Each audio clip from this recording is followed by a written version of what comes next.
So this is practice vlog number 3, and for my sort of the research and theory part of my practice plan, today I've been looking more into notation. I mean, this has been it's been something I've been doing over the last few days, but looking into different forms of notating, different ways you can communicate ideas on paper with the intention of scoring a piece, which I have just finished. One of my pieces, I used many different techniques in how I've scored it. Can my camera turn around? Why can't you turn around? Right. Now that I've managed to turn my camera around, this is it. I'll lay it out somewhere on my bed. So, as you can see, there's varying different ways of how I've notated this. Some of it I've written out in standard notation. I've got the clefs, key signature clear. But I've notated it in lots of different ways because I think that, for this kind of track, it isn't appropriate to notate it in a very specific kind of certain sense. It wouldn't work if the entire thing was done as a lead sheet because, for example, through this section, through this, the melody is very, very specific. There's a very specific rhythm. There's something exact that I want to be going on, if you know what I mean. Whereas, up here, all the information that's actually needed is it's in 5/4. That is the rhythm. It's a 3/2 bar split, and these are the chord sequences. 3 beats, 1/1. It's not confusing. It's all that needs to be said.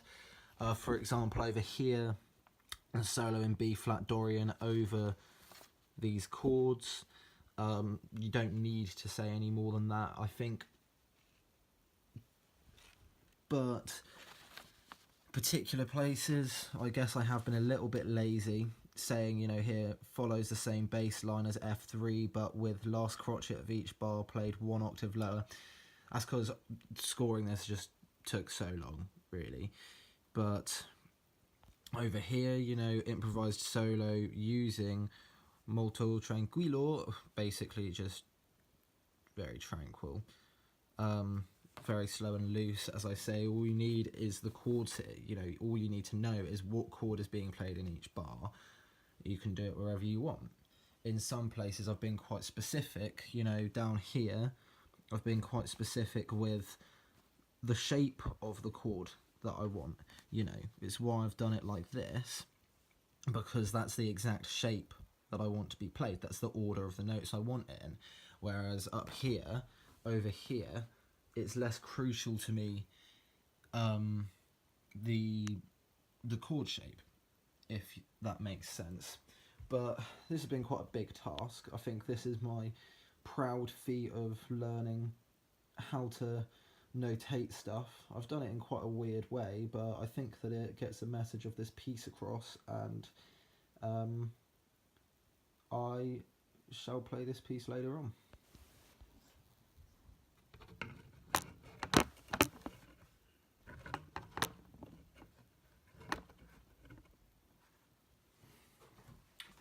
So,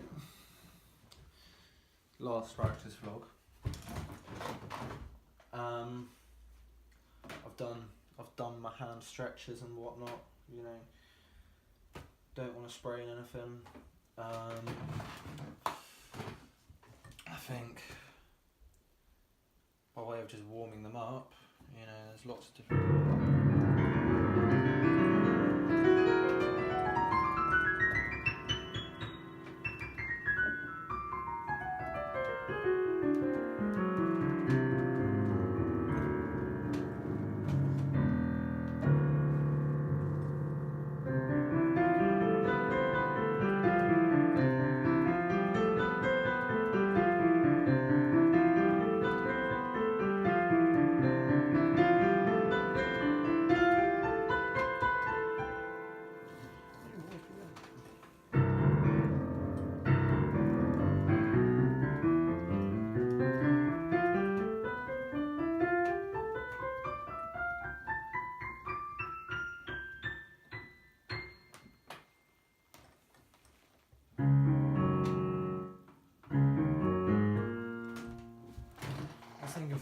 do to try and improve the left hand and the right and left hand coordination.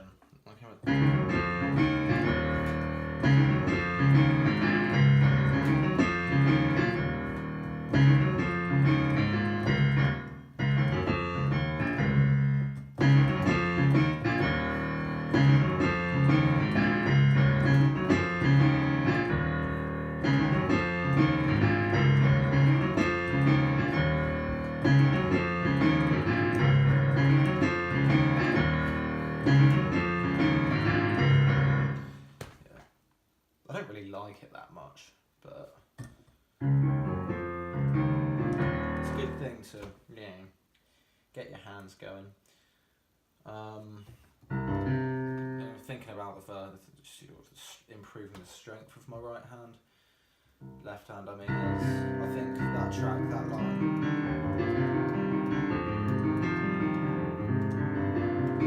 has probably been the most useful thing. Because when I composed that line, I couldn't play it. Now I've gotten pretty good at playing it. I'm quite good at playing that piece. I can do it in different kinds of ways. I think that it's probably that line that's really improved the strength of my left hand and made me be able to do lots of different stuff with it. I still think it's weaker than my right hand. I still think it needs a lot of work. But the strength of my left hand has gone quite far. My general overall versatility with my hands has improved quite a lot as well. Varying different ways in which I can improvise now because of this process, which is top notch.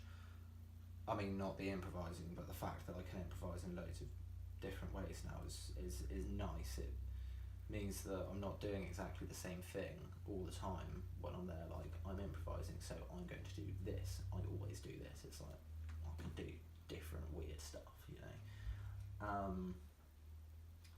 I think I've improved quite a lot. I still think there's a long way to go, but I think I have improved quite a lot.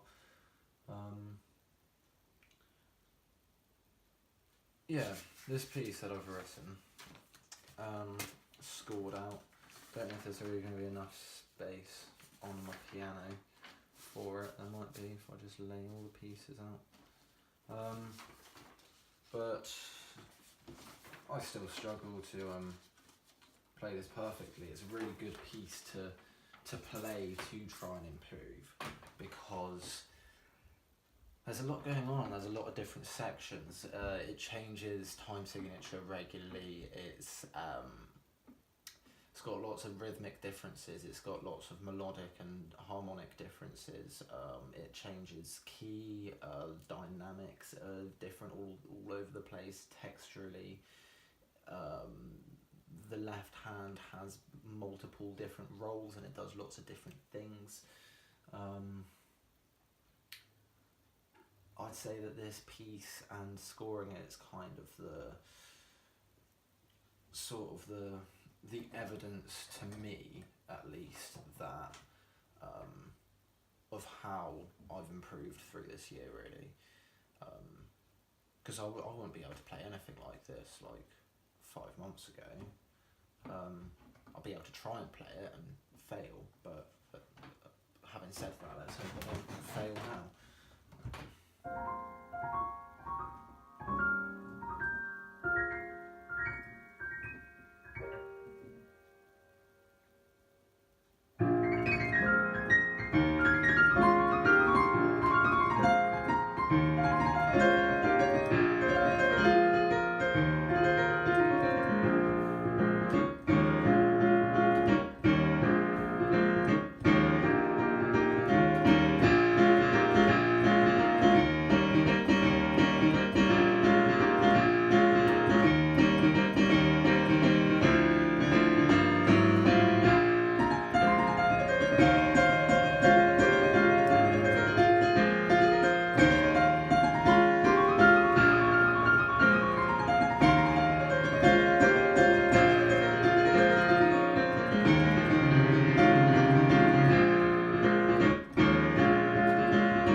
Let's try that again.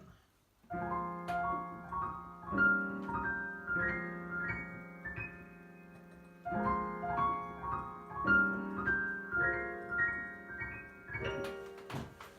take my hoodie off actually.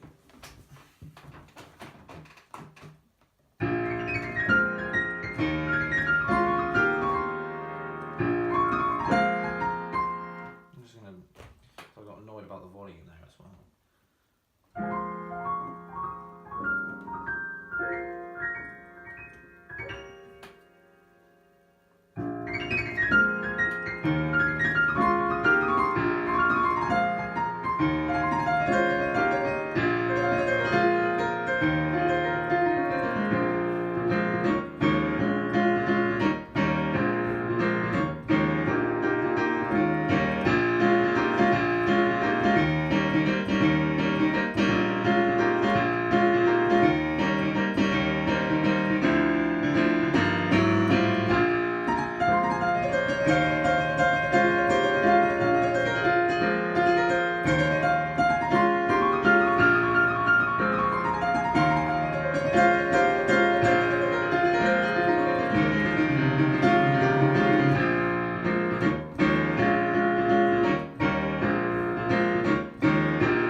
Yeah, I mean, I wasn't perfect.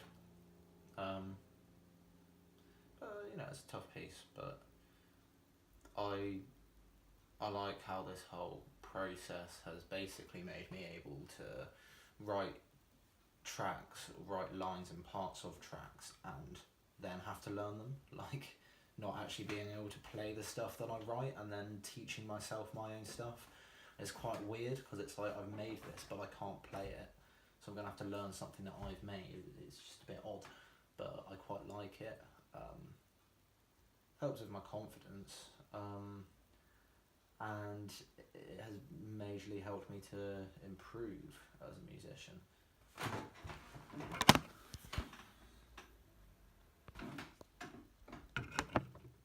I want to look at the crossing over of my hands, because I think that's sort of a crucial element of what I really need to improve on now with my left hand. I think my left hand has got a lot stronger. I can do this line, you know.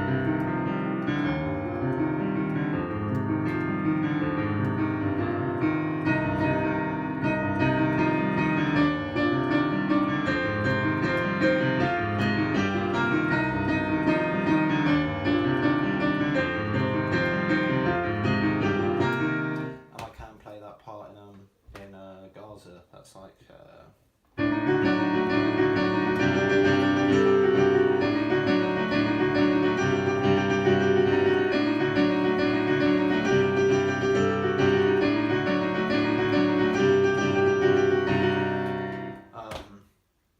even in that track where I'm doing all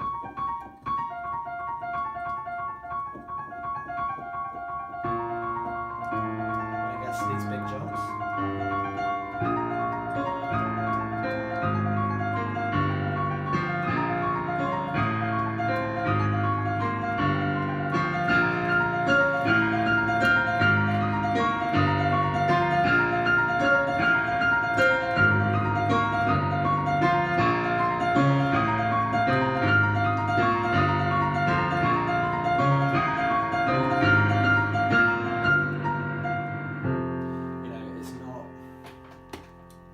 You know, I have to focus, so, you know,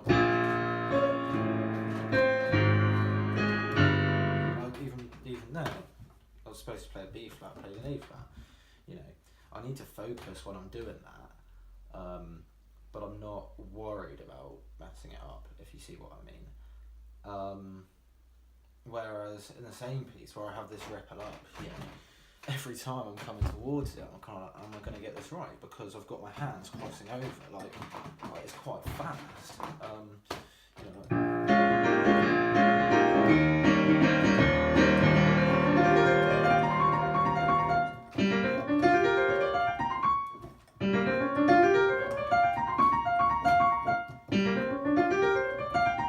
you're going from down there.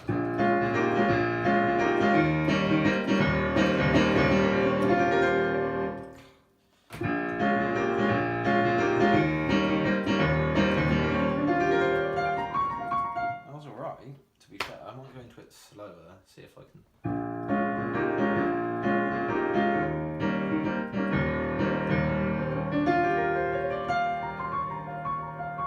Maybe it's just the pace, it's making me lose the clarity of particular notes.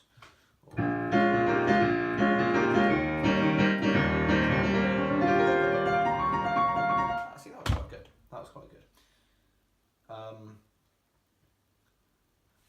Also in the solo section where I cross over down here, you know, it's when you have that crossover and it's like, and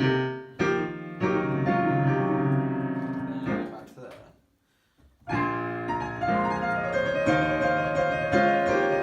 Also that solo basically hasn't become improvised anymore. It started off improvised.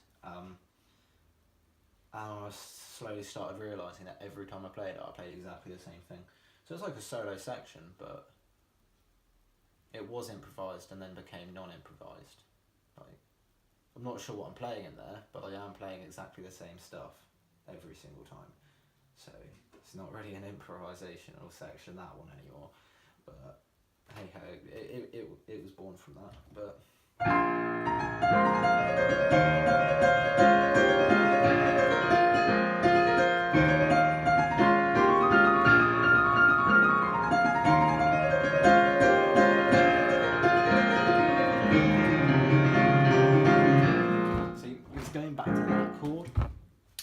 that switch, and it's like, you know, that's what needs to work.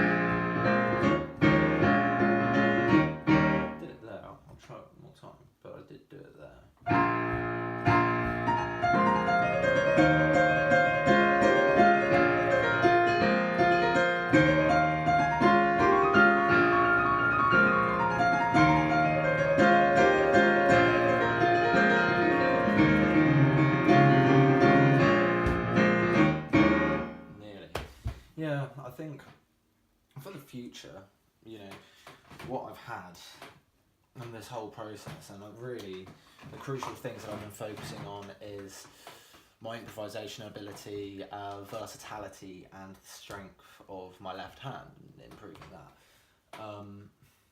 And I do think I've improved as an improviser, even if that improvised section now isn't really improvised well. I mean, it was born from that, but I have a lot more ways and approaches to improvising now.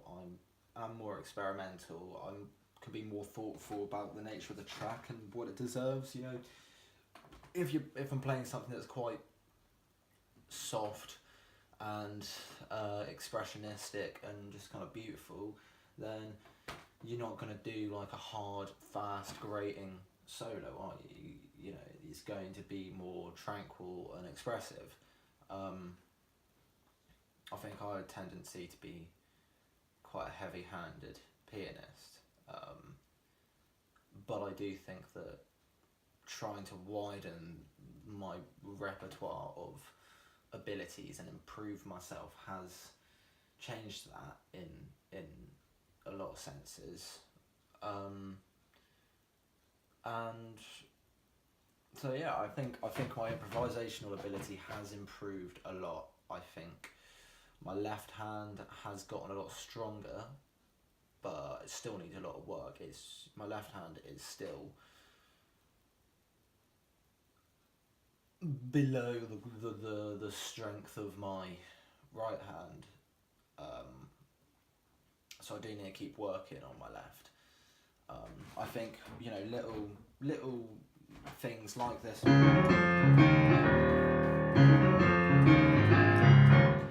that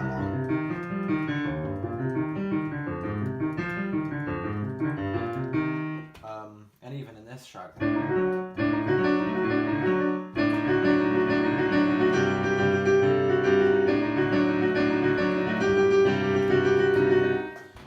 I think all of these different kind of things, I'm sure I'll birth a few more. They're all kind of just practice techniques for the purpose of, you know, it's not just to be in a track and sound decent, but it is improving the strength of my left hand, and if I just persist with those kind of things, then I will become a much more strong pianist, because I'm not going to be limited by what I can do with one of my hands. And I think with versatility, this whole sort of, all of the crossing over, the width of the hands, having hands jumping all over the place, all of this kind of stuff, again, you know, it's something that I've been putting a lot of effort into and that I've focused a lot of my practice plan on. A lot of my practice sessions have been, I mean, it's been incorporated to almost all of them, all of the ones I haven't filmed, probably all of the ones that I have filmed. And I think that's something that's come on a lot, but again, you know, everything can be improved, so I think I might have neglected sight reading a little bit. I have done sight reading. I've been learning a piece out of one of my Debussy books, but it hasn't taken forefront, and I think, you know, employability wise and for future courses and all of this kind of stuff, I do need to focus more on sight reading, so I need to be as proficient in it as possible. Like, it's all well and good being able to score one of my pieces, but that doesn't help when it comes to playing with a band or an organisation, or being employed and they're expecting you to be able to read a piece and go, oh yeah, this is what's going on it. You know, you need to be able to do it off the cuff, and so I think for the future that's something to focus on a lot more too. Sweet.